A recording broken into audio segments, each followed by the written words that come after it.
ఒకప్పటి గొప్ప గ్రామం కావేరి. ఆ గ్రామంలో రమణ, కిరణ అనే ఇద్దరు మంచి స్నేహితులు ఉండేవారు. వారు ఎప్పుడూ కలిసి తిరుగుతుంటారు, సహాయం చేసుకుంటారు. ఒకరోజు అడవిలోకి వెళ్లి ఆడుకోవాలనుకున్నారు. అడవిలోకి వెళ్లిన వెంటనే పెద్ద ఎలుగుబంటి వాళ్లపైకి వచ్చింది.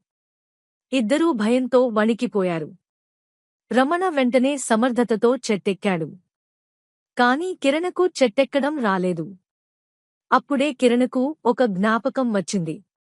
ఎలుగుబంటి చనిపోయిన వాళ్లను తినదట అనుకున్నాడు.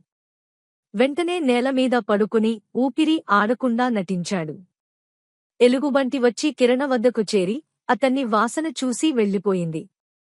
రమణ చెట్టుమీద నుండి దిగుతూ అడిగాడు, ఎలుగుబంటి నీ చెవిలో ఏమన్నది? కిరణ నవ్వుతూ చెప్పాడు, కష్టకాలంలో నిజమైన స్నేహితుడు ఎవరనేది గుర్తుపెట్టుకోమని అన్నది. నీతిమంత్రం, నిజమైన స్నేహితుడు ఆపదలో తేలిపోతాడు.